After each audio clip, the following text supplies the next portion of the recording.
ndetse icyo kibuga kiniramo hari n'abandi bantu bahabanje iyo ntebe yicayemo hari n'abandi bantu nubwo isukari yagura 3 tuzayinywa turavuga je n'Imana ni usanga isukari 3 Musa yaravuze ngo abana bawe basigishwa n'Uwiteka nshuti yanjye ayire mu ruguma niyo ushaka gutuma uburara igakomeza ikitwa Imana ari kejo naje mbona abantu badafite akazi Imana batunga birashoboka ko uyu munsi abantu bashaka kugukoba bakahita bakureba imbere bakahabura nabasuhuje mu izina rya Yesu Kristo abagenda badukurikirana ku manywa na nijoro abanyarwanda ndetse n'abarundi n'abandi bari hanze bumva ururimi rw'ikinyarwanda mwese Imana ibaha umugisha kandi nukuri abankunda nanjye ndabakunda kandi abakundisha muri ry'Imana rituruka muri twe nabo numva mbishimiye cyane Imana y'amahoro ibaha umugisha uyu ni wa mwanya w'ijambo ry'Imana kare nagiye nkurikirana amateka nkomeza nsoma Bibiliya sangamo ibintu byinshi nigeze mbwira umuntu twari turi mu masengesho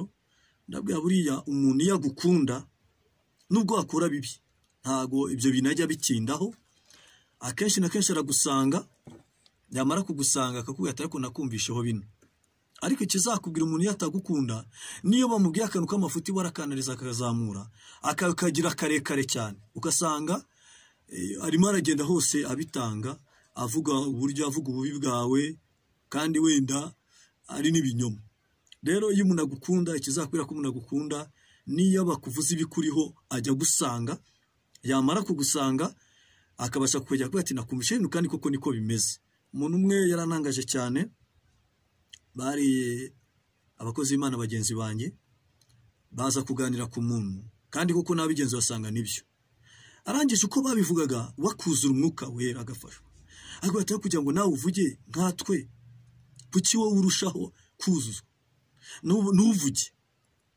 Bibiliya iravuga ngo rinda ururimi rwawe kuko iby'ubugingo ariho biba arangije we bamaze kuvuga aravuga ati twabashe nuko twakubwiraga ahubwo ukakomeza kwifashirizwa wiyure mu byabo arangije wicyo yakoze yarajya asanga wa muntu bavugaga aravuga ati bakuvuza ibintu kandi asanze ari byo ariko nshuti y'Imana ibi bintu warabikoze cyane wabikoze aravuga ati nukuri narabikoze ahubwo nsengera dufite kubera ko ari inshuti ye ikizakubwira ko umuntu ari inshuti yawe iyo bavuze ibintu akenshi na kenshi aza guhugura akaba yaguhugura kandi yawo umuntu yamuhugura agajya ku murongo ariko muri iki gihe umuntu akora akantu gatoya abantu bakagatwara hose bakagusebya bakagushyira ku karubanda ariko ntago ariko bikwiye inshuti yanjye bagenda badukurikirana umunsi ku munsi ntago ariko bikwiye icyo nicyo kintu Imana yambwiye ngo nzavuge hano kuri channel yacu kuri YouTube mvuge ikintu gikomeye mvuge ngo abadayimoni benshi bamanutse abadayimoni ibyiciro bitatu hamanutse abadayimoni bo kugira ngo basenyeshe abandi ku magambo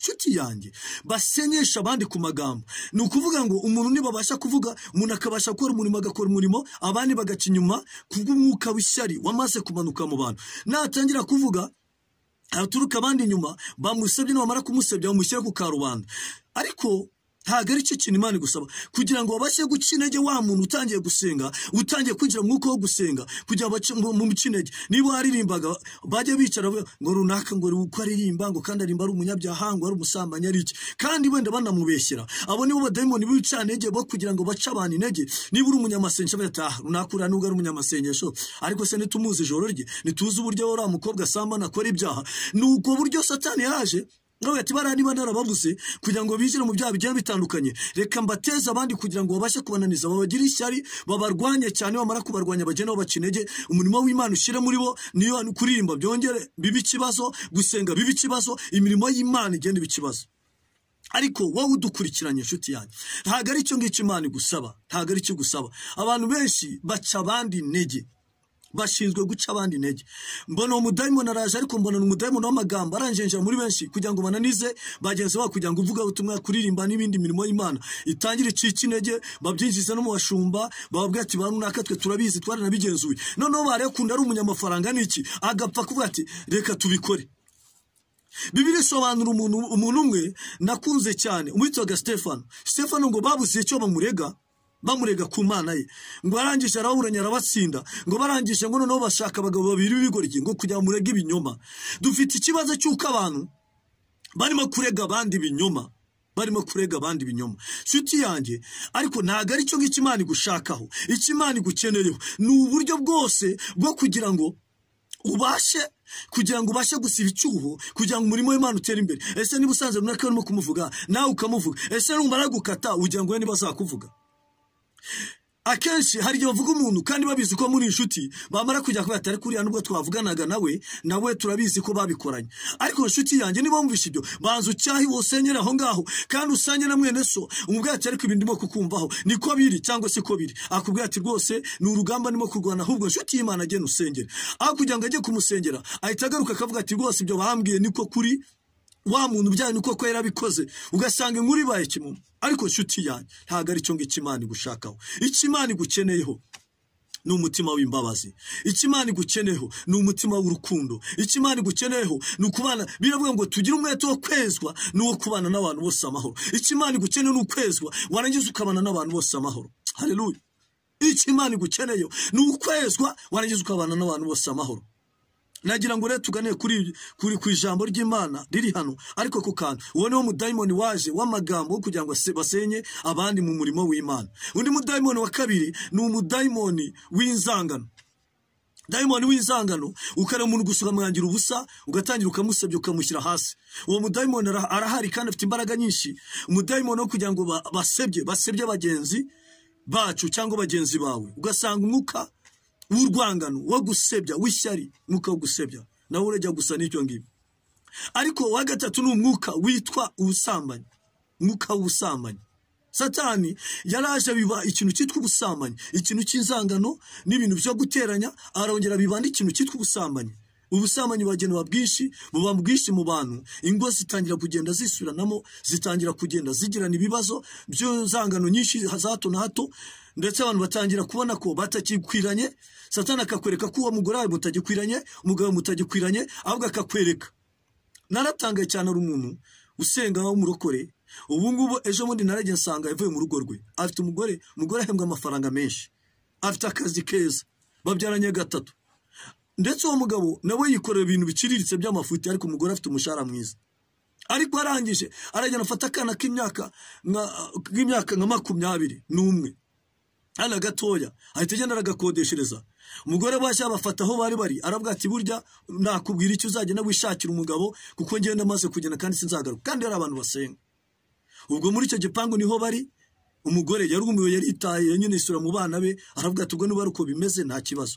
Bivuga ngo Satani arimo aragira, ubwo icyo kintu akoze hagati y'abana habayemo ikintu gikomeye. Ni ukuvuga ngo abo bana bazakura badakunda se, ndetse bazakura bafite ibibazo, kuko ni bari hagati ya se na nyina. Nibyo Satani ashaka kugira, arashaka kugira ngo akore ikintu cyitwa urwango rukomeye rushingiye ku kintu cyitwa ibikomere.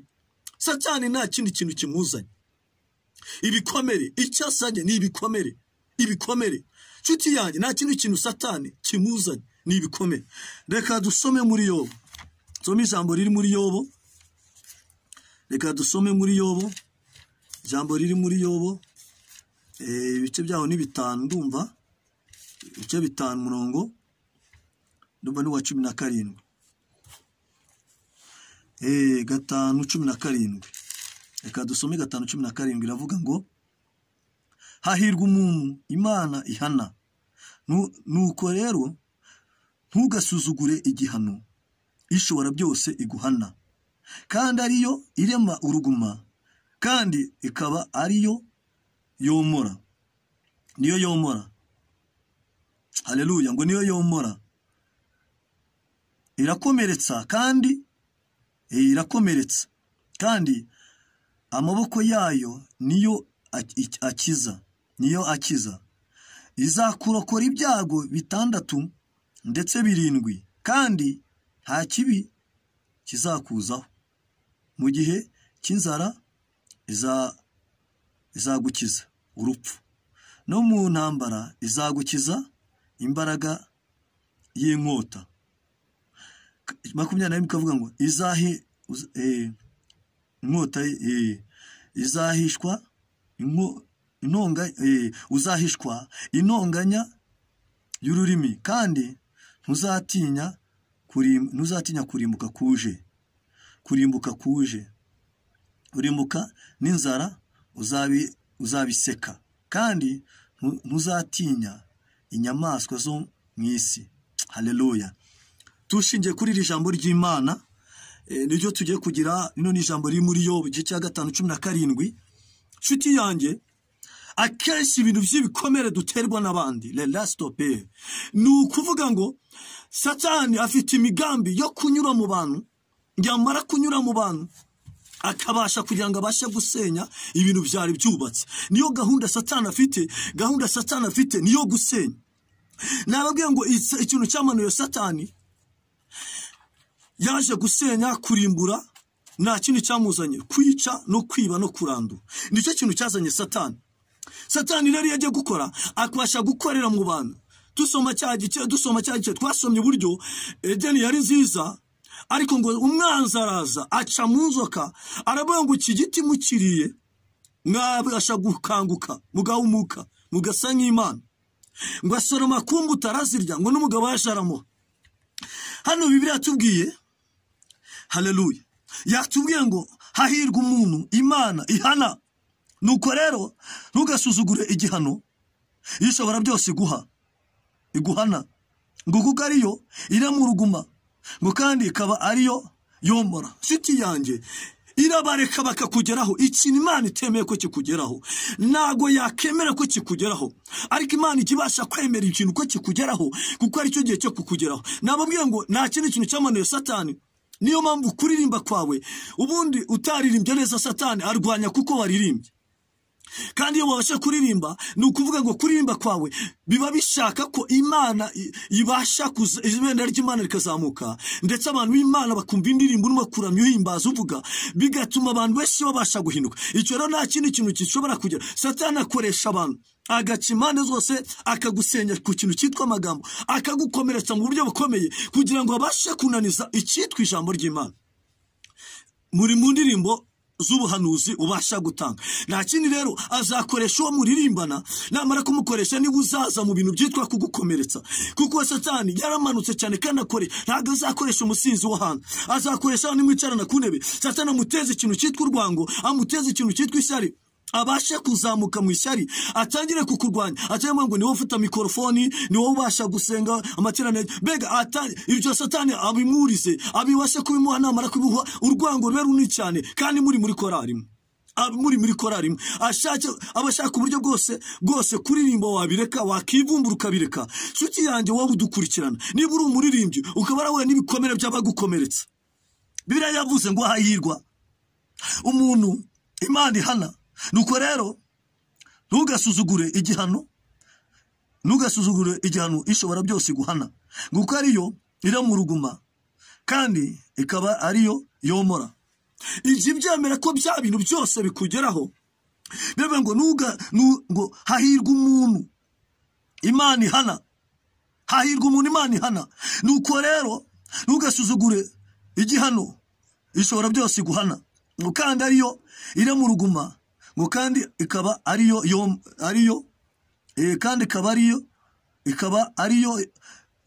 yomora. Nshuti yanjye, ikaba ariyo yomora.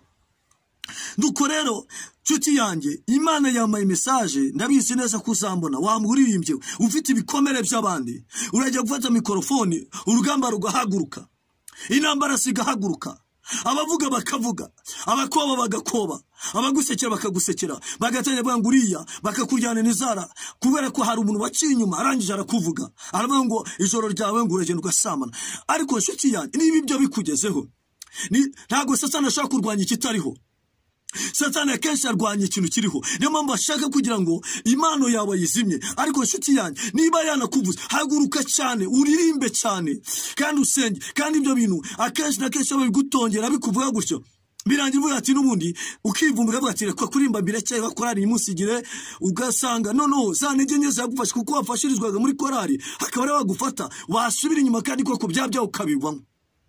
Tangira bya bindi bagutongeraga ugatangira ukabigoma. Ariko iyo ukomeje ugahama mu murima w'Imana, ugakomeza ukiririmbira, ugakomeza ukabana n'Imana, bituma byawe bakure barabivuga, ariko Imana ikazi kakurenganura kandi igakomeza kuguha umugisha. Kuko Bibiliya iravuga ngo, hari ijambo nasomye ari muri Zaburi riravuga ngo abava mu masezerano ari nta mpamvu, abo nibo bazakorwa n'isoni. Bivuge ngo nta kintu. Zaburi 25 iravuga ngo abava mu masezerano ari nta mpamvu, abo nibo bazakorwa n'isoni. Bivuga iki?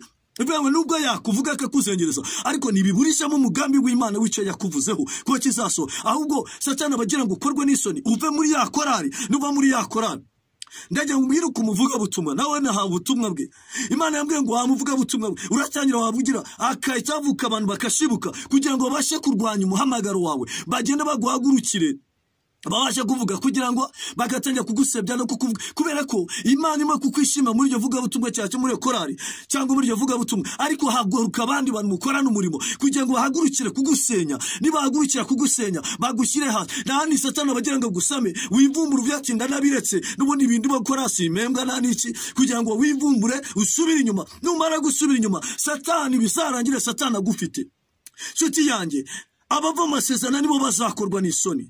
Nshuti yanjye, nta kintu na kimwe cyatuma abava mu masezerano ari nta mpamvu. Bivuga ngo nta mpamvu nimwe nubwo yaguhagurukiye akaba arimo kuvuga ni izo mbaraga zahagurutse kugira ngo zirwanye abaririmbyi, zirwanye abanyamasengesho, zikurwanyira umuvuga butumwa, zikurwanyira umudiyakoni, zikurwanyira pasitoro, zirwanye abantu b'Imana. Mbona barazikutse cyane bagiye binjira mu bantu bakiri mu mihamagaro yabo kugira ngo Satani arwanye imihamagaro yabo. Abakobwa bateze kwishingira, usambana, ingwa ziteze kuzisenya. Kubera iki? Aho wafashirizwaga, aho warindirwaga, aho wabanaga n'Imana bigatuma ubasha, niho Satani yinjiriye. Kuko Satani ajya kuza ahantu yinjiriye, haleluya, yinjiriye kuri inzoka, yinjiriye kuri Eva, iramubwira ngo kiriya giti usoromye ukarya wahumuka ugasa n'Imana, ukamera nk'Imana. Bituma soroma n'umugabo wese aramuha. Bivuye ngo rero Satani yinjira ku kintu n'ubundi abana. Nawe Satani arashaka kwinjira ku muhamagaro wawe. Satani arashaka kwinjirira muri ka kazi kawe. Satani arashaka muri ka kazi kawe. Niyo ashaka kuza bati nutareka ngo turyamane, akakwiyenza ndahita nutareka ngo turyamane cyangwa ukore bino cyangwa tuvuge runaka cyangwa dukore bino cyangwa turye ruswa cyangwa n'ibindi, nge zakwirukana. Bigata ubundi icyo wamaze kubona nicyo Satani yururiraho kugira ngo akurwanye. Kuko Imana irabyemera, kuko biratubwiye ngo ana ngo ahirwa umuntu Imana ihana.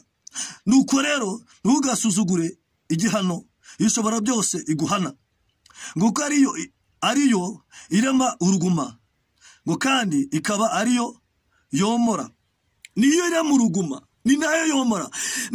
Kuko iba yabaretse, itabaretse nta muntu ugufiteho ububasha, ariko bakahita baza kwera ka kazi kawe. Niwo Satani arimo kunyura kugira ngo abone ayinjira mu ntege nke zawe. Za ntege nke zawe namara kuzinjiramo abo yatubwa rero ndakwirukana, ubura akazi, abana buri uko biga, ubuzima buhinduke, ugasanga arashaka kukwinjira kugira ngo akugushe mu byaha, kugira ngo wa muhamagaro ufite kuntu warubanye n'Imana utangire ucika intege. Numara gucika intege utangire nawe ube nk'abandi bose.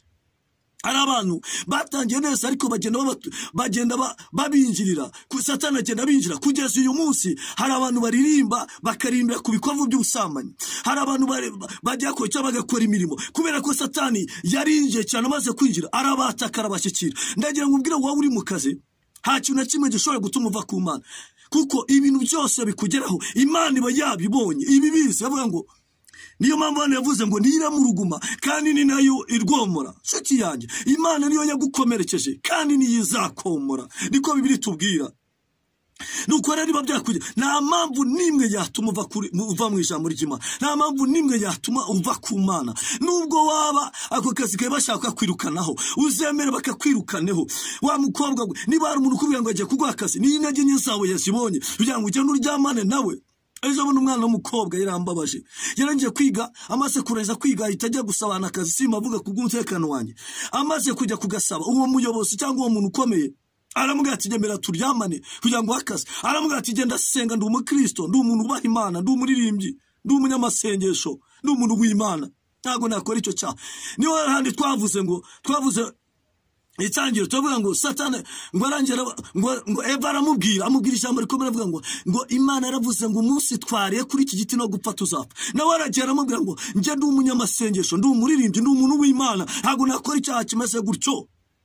Aramubwira ati rero ndakuha umushahara mwiza, nyemera turyamane, nugira ikibazo turaryamana rimwe binarangiye ntabwo tuzongera. Ngo aremera bararyamana, ngo arangije atamubwira ngo nakazi ndakakwimye, nakazi nakukibonye.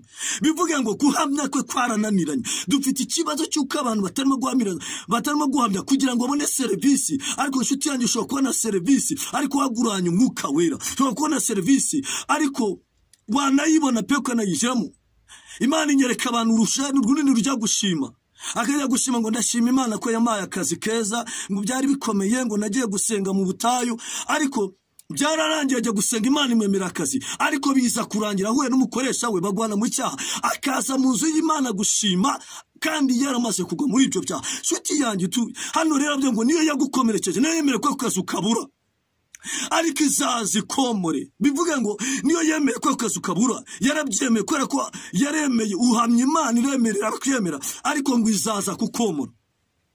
Shuti yanjye izakomora iguha akazi karenza kambere, Imana niyikoresha. Buriya reka nkubwire, ntazaje umuntu gukanga, yaba biravuga ngo ubuyobozi bwose bushyirwaho n'Imana, nta muntu udashyirwaho n'Imana, ni nayo imfata ibintu byose ikabyubika kandi nayo ibasha kubyubura.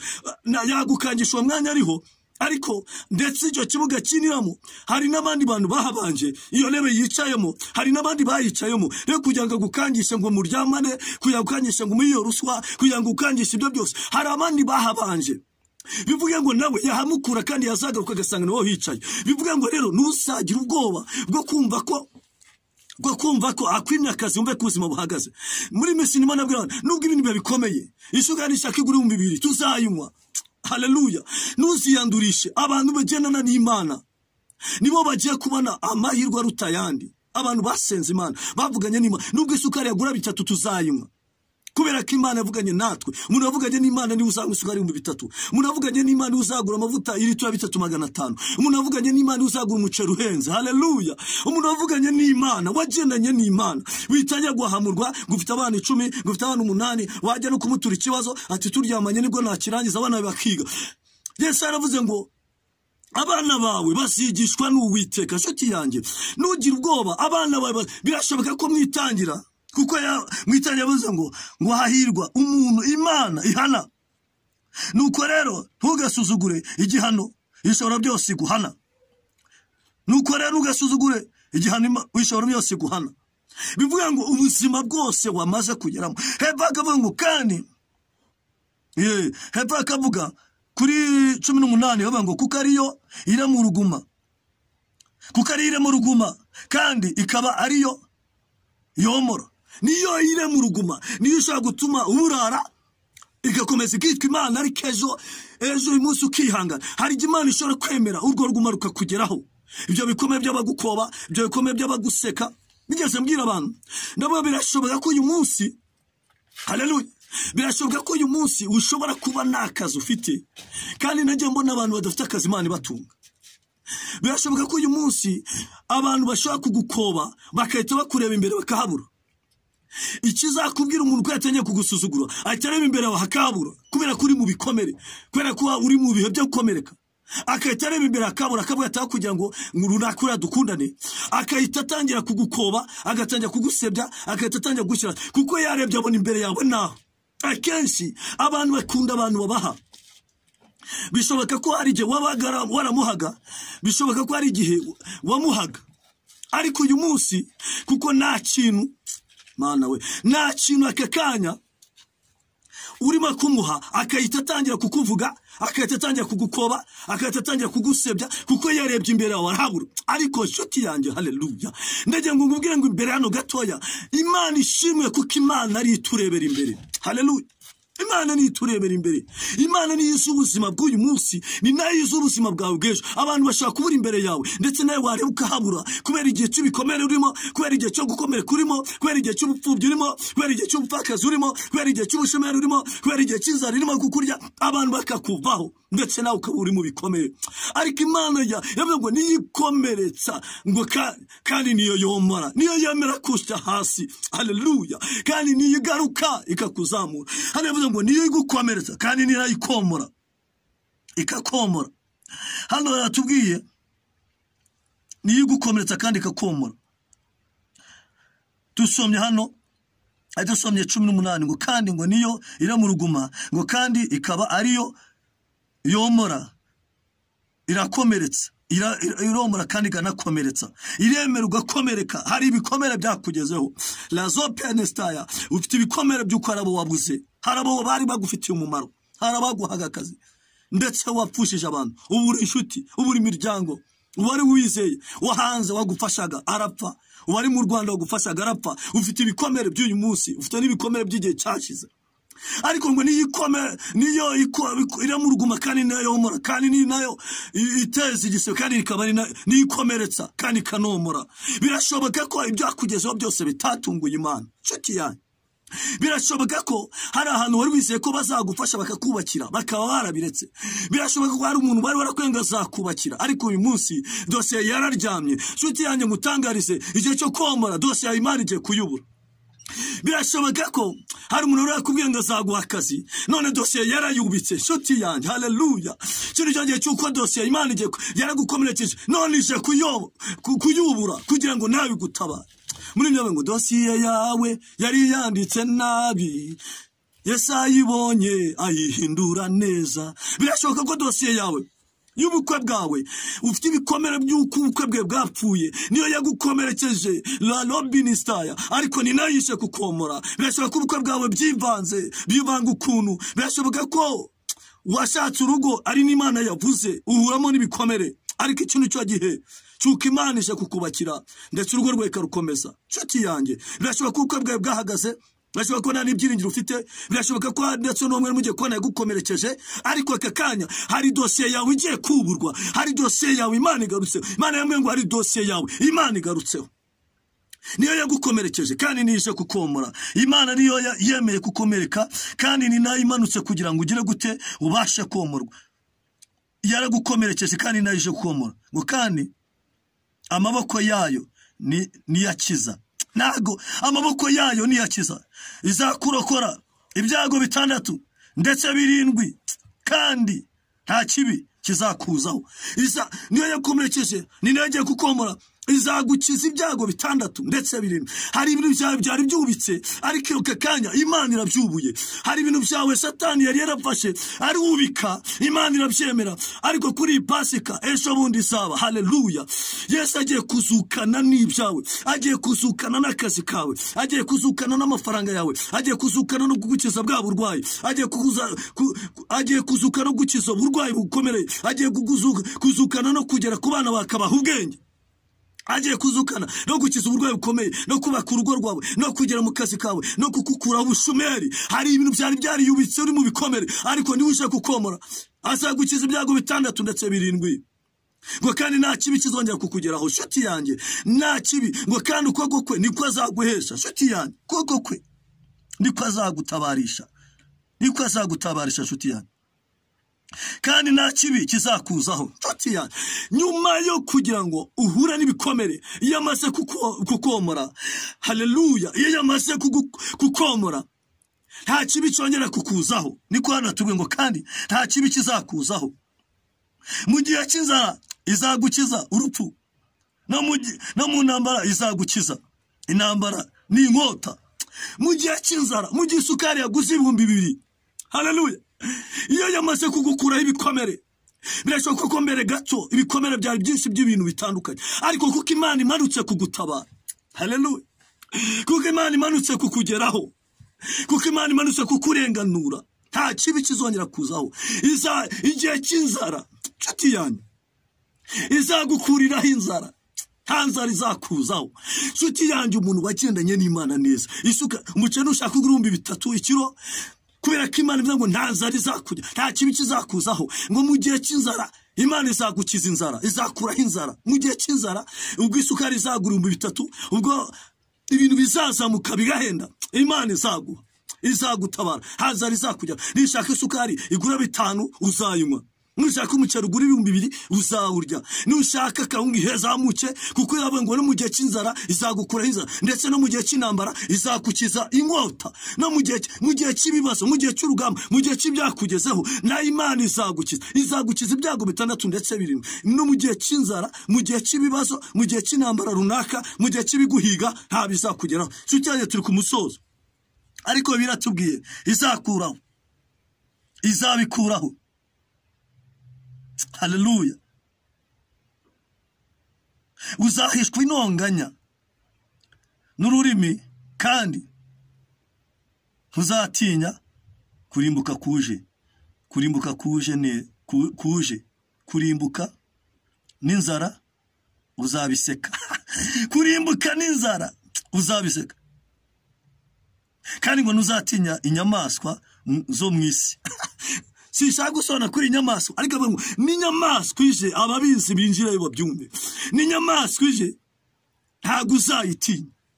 Ngo kandi inzara uzayiseka. Bivuye ngo mu gihe cy'inzara nayo uzayiseka. Mu gihe cy'ibibazo nabyo uzabiseka. Kubera ko ngo izagukiza igihe cy'inzara. Ngo ndetse inzara uzayiseka. Ntago inzara izakugeraho.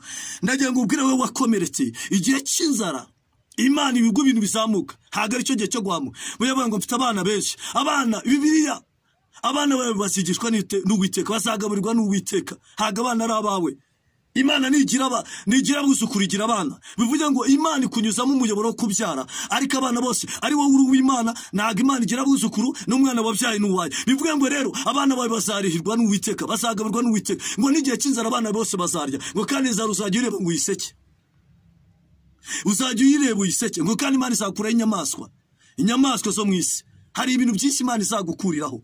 Inyamaswa z'abagukoba, inyamaswa z'abakugamanira, inyamaswa z'abakuroga, bagutega ibintu, babyohereza inyamaswa zikuroga, zikugendaho. Imana izagukura inyamaswa zikuroga, Imana izagukura byo birwaye bwakugezeho. Imana niyo gukomerekeje nije koma mu gihe cyo kugutabara. Izo nyamaswa zigutega ibintu, izo nyamaswa ziguteza inyatsi, izo nyamaswa ziguteza uburwayi, ukaba uburwayi bwawe bwaranze gukira aka kanya. Izo nyamaswa Imana zitesha agaciro. Izo nyamaswa ziguteza ubushumeri, zigatuma ugira ibibazo, zigatuma bakura inyatsi. Imana isha kubitesha agaciro. Izo nyamaswa Imana isha kuzigeza ibyo bagutega mu rugo, ibyo bishaka gusenya urugo rwawe, ibyo bishaka kugira ngo igukure mu murimo w'Imana, ibyo bishaka gukora muri korari, ibyo bishaka gukora mu ivuga butumwa, ibyo bishaka izo nyamaswa zose Imana igiye kuzigukuriraho. Niko hano yatubwiye ngo izagukuriraho inyamaswa zo mu isi. Ngo kandi inzara ngo uzayireba gusa uyiseke. Haleluya. Igihe kije abantu basenze Imana leso penesta. Imana yaramubwiye ngo umukiranutsi w'Imana azabeshwaho no kwizera, ariko nasubira inyuma ntago Imana izamwishimira. Dusoza tugira ngo tubwire abantu inyamaswa zo mu isi ntacyo zizagutwara. Inyamaswa zo mu isi ntago zizakugeraho. Inyamaswa zo mu isi nta kintu zizagira cyo zigutwara nshuti yawe. Nubwo zizahaguruka, ariko Imana izagukiza inyamaswa zo mu isi. Imana izagukura inyamaswa zo mu isi. Imana izagenda izigizayo. Haleluya. Kandi Imana mu gihe cy'inzara, mu gihe ubona ibintu byazamutse, ntago ari cyo gihe cyo guhamuka. Mfite abana benshi. Oya, mu gihe cy'uburwayi bwamaze kuzengurutsa, izo nyamaswa zo mu isi zagutesha uburwayi. Ukaba uri mu isi yashe, ukaba uri mu bitaro, ukaba uri mu rugo, uburwayi bwawe bwaranze, ubwo mu nda bwaranze, igifu cyaranze, umwijima waranze, impyiko zaranze, warwaye bwasi n'izindi ndwara zikomeye za kanseri n'izindi. Iki ni cyo gihe cy'uko Imana igiye kugukuraho inyamaswa zo mu isi, igakuraho ubwo burwayi bwose, ibyo baguteze, ibyo bakurose, ibyo warozwe urugo rwawe, ibyarozwe abana bawe babura ubwenge, byose izo nyamaswa zo mu isi. Kandi n'igihe cy'ibiciro birimo kuzamuka, izagukiza inzara. Ukandi uzabireba ubiseke. Nshuti yanjye turashoje, reka tubabwire nomero zacu za telefoni 0782 38 73 0782 54 38 73. Nta kindi kintu kirenze kuri ibyo. Imana izagukuraho inyamaswa. Hari inyamaswa Imana igiye kugukuriraho. Izo nyamaswa rero Imana igiye kugukuraho. Imana yarambwiye ngo nimbwira abantu ngo nibongere ibihe byo gusenga. Nibongere ibihe byo gusenga ngo kubera ko igihe cy'inzara, mu gihe cy'ibintu bikomeye, ngo abantu basenga Imana babanye n'Imana neza, ngo nibigiye gutunga. Imana ingereka abaririmbyi bamaze kumera nk'abari kuri defile. Ngiye kwambona Imana irambwiye ngo nimbwira abaririmbyi bakoze umurimo w'Imana neza. Imana irambwiye ngo abaririmbyi bakoze umurimo w'Imana neza. Irambwiye ngo mu gihe cy'inzara, ngo inzara bazareba bayiseke. Imana irambwiye ngo abanyamasengesho bakora umurimo neza. Iki ni cyo gihe cy'uko Imana igiye kubahemba. Imana irambwiye ngo abaririmbyi beza, abavuga butumwa beza, abapasiteri beza, abashumba beza, irambwiye ngo muri iki gihe ni cyo gihe igiye kubahemba. Nshuti yanjye, ni cyo gihe igiye kubahemba. Nicyo giye kubanezeza. Nshuti yanjye, buri murimo wose umuntu akora Imana yamwe ngiye kumuhemba. Namwe mu bihe bikomeye, mu bihe biteye ubwoba, ngo nibwo bagiye gutabaza Imana ngo ibumve, kuko babanye n'Imana neza. Data mwiza, turashimye aka kanya, imbaraga zawe zimanukira aka kanya, zimanukira abantu b'Imana. Turakubisa umwuka wose ugenda ku bantu b'Imana mu izina rya Yesu. Turakubisa umwuka w'abarozi uve ku bantu b'Imana, umwuka w'amashyari uve ku bantu b'Imana, intonganya, inzangano, ibyaha bigiye bitandukanye byose tubikuye mu bantu mu izina rya Yesu. Uburozi twigisha y'amarozi mu izina rya Yesu. Dusengera urugo rwasengerejwe n'amarozi, turakuye hayo marozi. Dusengera urugo rwasengerejwe n'uburwayi, dukuye uburwayi. Dusengera urugo rwasengerejwe n'ubukene, dukuye ubukene. Dusengera urugo rwasengerejwe n'ubugambanyi, bakaba bagambanira mu izina rya Yesu. Dusengera abantu bafunze, n'ufungura abantu bafunze mu izina rya Yesu. Abarenganu barenganure, kuko Imana itabara. Turasenze abantu bakiri mu biyobyabwenge, bari mu busambanyi, bari mu bintu byose, mu nzoga n'ibindi byaha bitandukanye, nabo turabasengeye. Ndabizi neza ko nibamara kukwegera nawe uzabegera, kandi bakugarukira nawe uzabagarukira. Hari abantu bari barataniye bagiye kure, ariko bemeye kugaruka mu izina rya Yesu. Dusengera abantu badukurikirana, abarwaye indwara zitandukanye, abari mu Rwanda no hanze, barwaye indwara zitandukanye, abarwaye za diabete, twakubita umwuka wa diabete, abarwaye kanseri, akubita umwuka wa kanseri, abarwaye indwara zitandukanye, ni wowe ubasha gukiza. Ndabizi abantu barakomeretse, ariko ni wowe uje kubomora. Ndabizi abantu bahuye n'ibibazo, ni wowe uje kubikuraho. Hari abakennye, hari abari hasi, hari abashonje, hari amazu yarimo kugwira, ariko Imana itabara. Hari indwara zitandukanye. Urakoze kuko uri Imana imanutse, urakoze kubikoze neza, urakoze kusubisha abantu bawe, urakoze ko warubuza ibyiringiro wongeye kumuremamo ibyiringiro, urakoze ko warukomeretse wongeye kumwomora, urakoze ko ufite ubwoba wongeye kumukura ubwoba. Hari igihe bibasaga ngo bizagera gute, ariko biratubwiye ngo n'igihe cy'inzara ngo zara tuzayiseka kuko itazatugeraho. Urakoze kuko umanutse, kandi umanutse kurenganura mu izina ryawe Yesu Kristo. Amen.